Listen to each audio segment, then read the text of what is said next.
No, good morning, or good day, or good evening, whichever it is for you as you watch this and participate, hopefully, in it. That's funny because in Japan, they often say, Ohayou gozaimasu, konnichiwa, konbanwa, on their recordings on vehicles because they realize people working different shifts, the time is relative for them. And plus, the recordings are used at different times. So they just say all three good morning, good day, good evening.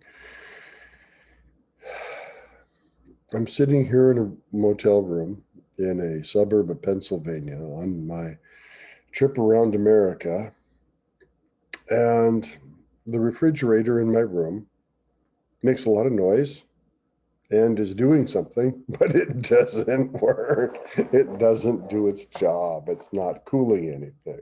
Sure tries, but it's failing. And the refrigerator section works, which is nice, so I can freeze things, but I can't cool things without turning them icy. My reason for mentioning this little meaningless tidbit is that it's like a lot of what we do with our minds. It turns out that according to my old, now deceased friend, Pastor Macha of Moshi, Tanzania, actually to be precise, Kiboraloni, Tanzania. Kiboraloni is a suburb of Moshi, right on the slopes of Mount Kilimanjaro. Pastor Macha, when I was a young, anxious guy in my 20s, turned to me and said, Mark, don't you know that 90% of what you worry about never turns out to happen anyway, and the other 10%, the worry does nothing to help either way? And he was absolutely correct, and I've always remembered those words. And it's kind of like that refrigerator running without doing anything. That's what worry does. It does a lot of doing nothing. Now, of course, Pastor Macha's words echo the sentiments of the Buddha and Ramana Maharshi and all of those who say, put your faith in the Lord or put your faith in all that is. And faith, interesting word there, but understand, it's another way of looking at it, that what is. And to try to worry about it is just pointless.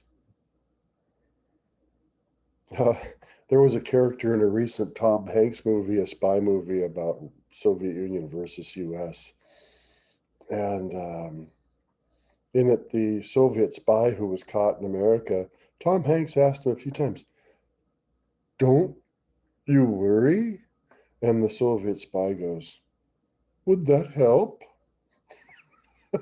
Yeah, my obvious answer is no, the worry won't help. The Soviet authorities are either going to shoot him when he comes back as a traitor or reward him as a hero who survived American um, depredations, but worrying about it won't help at all. Okay, well, enough about worry, needless worry, and needless expensive energy, pointless expensive energy. Let's go to our meditation, which we normally start with. So, sitting up straight, relaxing, eyes closed, focusing on the breath, letting thoughts go. If they come, we just say thinking, and let them go. We don't follow them up. Like who's going to win the baseball game tonight, or what am I going to do tomorrow, or what about this person doing that? Let all those go for now. Plenty of time to worry about those later. Yeah. So set your timer, however many minutes you wish to meditate. And as soon as we start, just set your timer, turn this off when the buzzer goes off or the beeper goes off. Take a few breaths and turn it back on, and we'll keep going. So let's begin.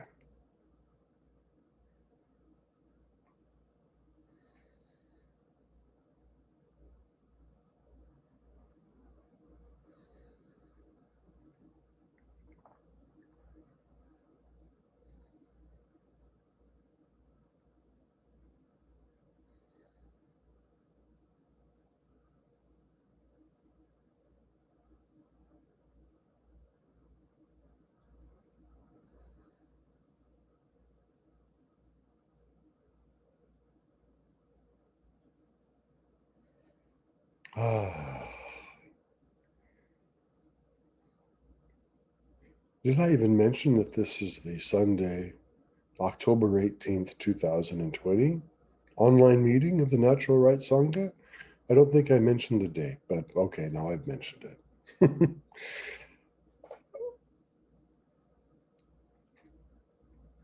As you've picked up, if you've watched the prior meetings, uh, I have a thing about people, supposed teachers, who claim no practice is necessary. There's no doings necessary, since everything is false, and to attach to something that's impermanent and therefore not inherently eternally true is to suffer, it's to feel dissatisfaction. Then in the very bottom of that, we find out that our own personalities, our own egos, are themselves impermanent and therefore are not real. But what is real is the awareness underneath it all.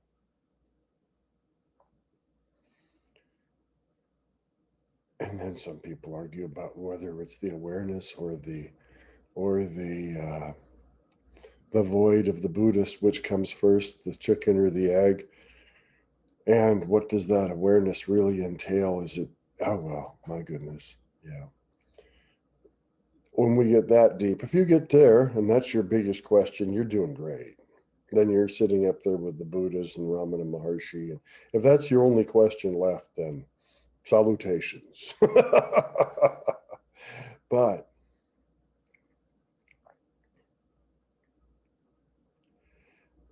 there are teachers running around who, in my belief, have had a half realization.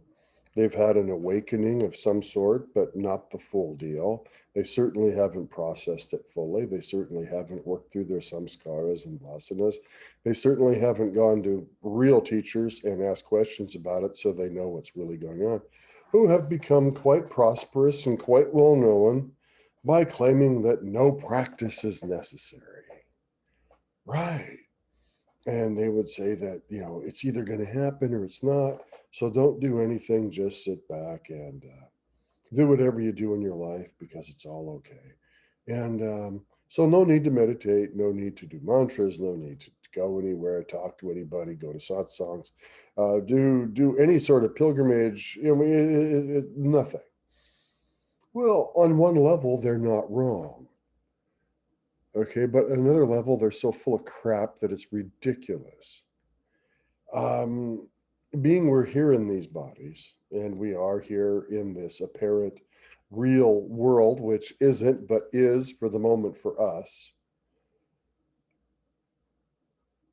Every master has advocated practices of some sort as a way of getting there. We talked before about how our precepts for the Natural Right Sangha are based on the Buddhist precepts as an inspiration. Also, the Christians have the Ten Commandments, which is their version of the same thing. The Buddhists just worded it better, in my opinion. But ours are ours, and they're based upon Buddhism, Christianity, Sikhism, all sorts of Toltec. I mean, we have everything in ours. But I think that every master would agree that our precepts are good. But our precepts give a sense of conduct and a sort of morality to what we do. And morality is subjective, it's impermanent, it's always up in the air. But Buddha knew that if you're going to become awakened or enlightened, hopefully, not just awakened, because awakenings happen but don't stick. The realization's the real thing, it sticks. And that's the difference between Buddha and people who have awakenings but don't work through their stuff. Okay. Which is 90% of the teachers out there, unfortunately, so-called teachers. Buddha gave precepts. Now, precepts are absolutely practices to follow. Now, then you can say Ramana Maharshi never told anyone what to do. And none of the great Advaitic saints told people what to do. Well, I talked to one of my best spiritual scholar friends about this matter, and he just laughed. And his name is Ted, also called Ananda Bodhi. But he said, "Well, have you read the booklet or book by Ananda Wood about his teacher, Atmananda Krishna Menon?" And I went, "No, I haven't." And he says, "Well, in that alone, by the way, Atmananda Krishna Menon was somewhat a compatriot of Ramana Maharshi. I think uh, Krishna Menon lived about 10 more years, so he lived until 60 or so. He lived 10 years longer than Ramana, but it seems very likely that their teachings were like peas in a pod when you look at them. Atmananda Krishna Menon was the inspiration for people like of Francis Lucille and of some other people who, when I'm forgetting the name right now, I'll try to bring it back later. I'll mention it next week if I don't now. Who's become quite uh, respected and deservedly so. There's also one protege of theirs who seems good spiritually, but who has come out with some really strange political things recently, like let's throw all the immigrants in cages and shoot them at the wall or whatever, which make me wonder about this person. And they're on tape, they're on YouTube. So I go, oh my God, they're missing something. But in the whole, Atmananda Krishna Menon was fantastic. His English fluidity was not as good. That's where Ananda Wood, who is now in his 70s and still around, uh, his writings about him are fantastic. Now, Ananda Wood is certainly not someone who wants publicity. You can't find a picture of him, and you never really know where he is. He's just a very quiet guy. He reminds me of Robert Wolfe in a way. He doesn't want the limelight, which to me is great. It shows that sex, fame, drugs, power, and money are not big things to him, which is the way it should be with a real master. Well, Ted, reading Ananda Wood's book about his teacher, Atmananda Krishna Menon, boy, that's a mouthful of syllables, isn't it? Those three, uh, talked about various things. And Ted pointed out to me that all of these things are prescribed, proscribed, not prescribed, by these teachers that say there's no practices because Atmananda Krishna Menon gave at least 9 and probably more. Well, one of them is Ramana. Well, think about this. Number 1, who am I? Discover the source of I. That's a practice. That's something you're supposed to, quote, do. Now, Ramana prescribed this. Atmananda Krishna Menon prescribed this. Oh my God, are they bad? It's a doing. Evil, according to some. Number 2, be the witness of awareness. So focus on what is really the witness here. Be the witness of awareness within and without everything going on in the so-called world. Observe the background. Observe the background behind what's really happening on the screen. In other words, it's like the movie screen of life is here and everything's happening on it, but focus on the screen, not on what's happening. Now, yes, is that similar to number 2? Yes, subtly different. So he mentions it in a different place and puts it in a different way, so it's counted as number 3.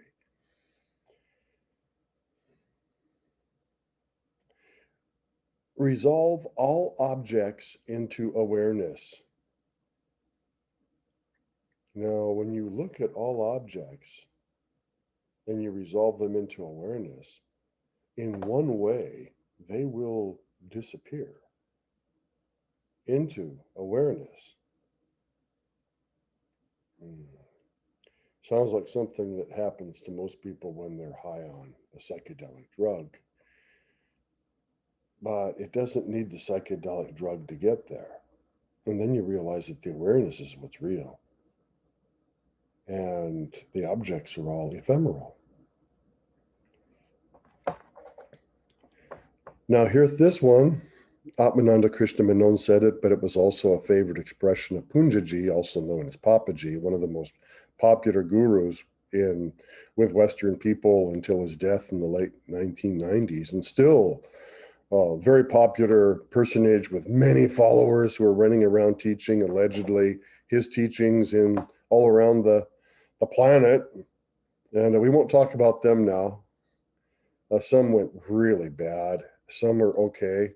A couple might be really good, but we won't talk about that. But Papaji said this one a lot. Number 5, discover the witness of the space between two thoughts. Papaji said basically, find the space between two thoughts. Go between two thoughts and stay there.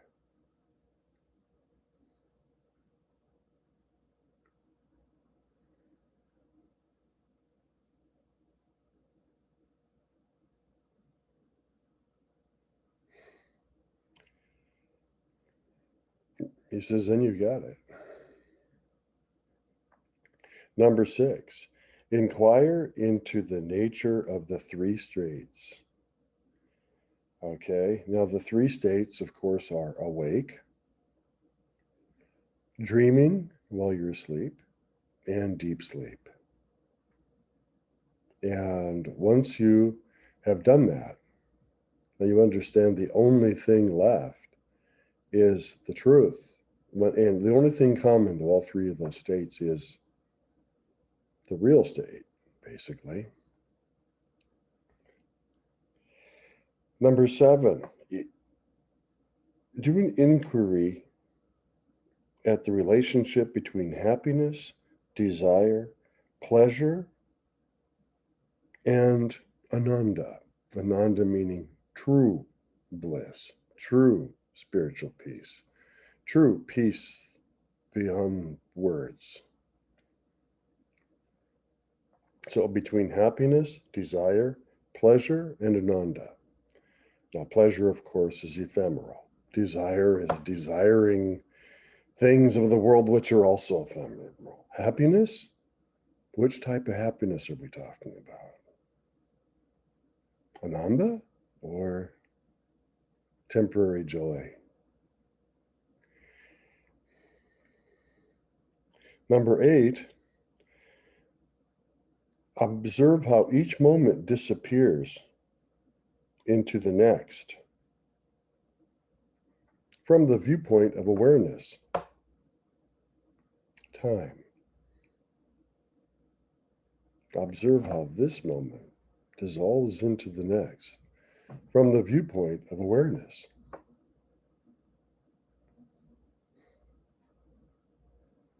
Time and space are concepts necessary for this relative world to function. But in truth, is there time?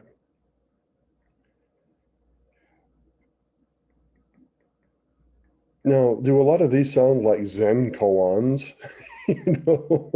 What is the sound of one hand clapping? Or does a tree that falls in the forest make a sound if no one hears it?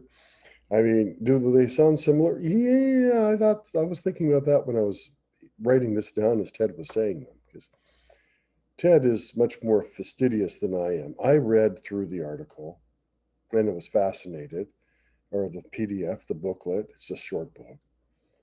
Ted took the time to write down every practice, and that's why I was copying what he wrote down. I hadn't gotten there yet, but he had, so I do that. Thanks, Ted. Now, number 9, discriminate the difference between the objects, the 5 sheaths, and that goes into the makeup of the physical body based on a Hindu tradition and understanding, which make up the 3 bodies, and again, that's the same thing, versus the awareness in which these objects appear. Okay, that one's a hard one. Because I'm not going to go into the five bodies and the three she's. That'd be a whole thing in itself, and it's really not worth it. You can read about it if you wish. But those are the 10 prakriyas. Or I'm sorry, 9. The 9 prakriyas. There's a 10th. Ted called me up and said, "Hey, I found a 10th, but I didn't write it down. We'll talk about that some other time, possibly." But those are 9 practices recommended by the greats. They're not saying don't do anything. I mean, they themselves engaged in chants and mantras and songs and meditating and all these things. Were they doing a practice which is unnecessary? I don't think so. I'm not going to tell Ramana Maharshi or the Buddha or Nisargadatta Maharaj or Punjaji that, oh, you're making a spiritual mistake. The thought is enough to make me laugh or cry. I'm not sure which. So, but there are teachers out there, including one in England in particular, who say this stuff. I don't want to say bullshit, I'll say stuff, and it's total stuff. So,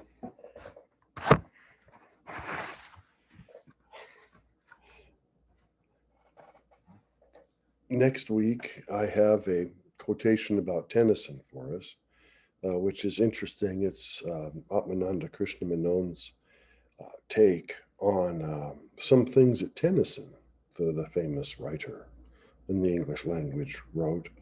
And it's too long for this week, so I'll save it for next week. But just to let you know it's coming. And also, anything that you wish to have show up, please let me know. Questions, comments, uh,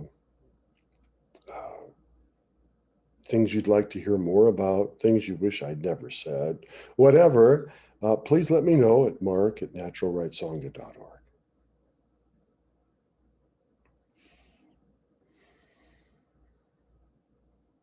Okay, so as usual, we will finish with the Four Immeasurables. And the first time we'll do it for ourselves, and the second time we'll do it for we. Okay, so please repeat after me.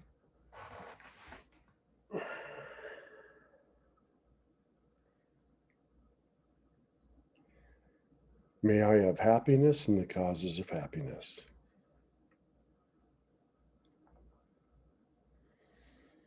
May I be liberated from suffering and the causes of suffering.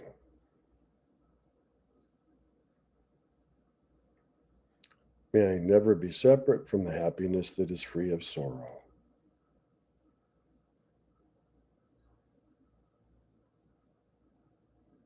May I reside in equanimity, free of attachment and aversion.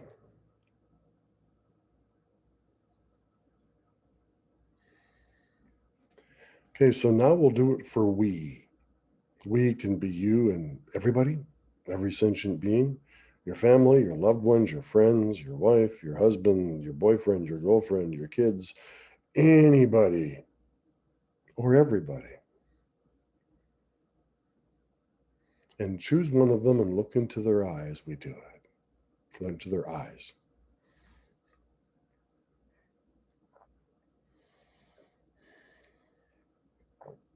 May we have happiness and the causes of happiness. May we be liberated from suffering and the causes of suffering.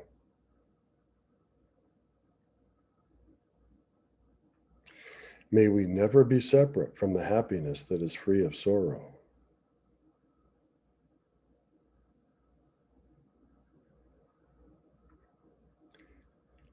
May we reside in equanimity, free of attachment and aversion.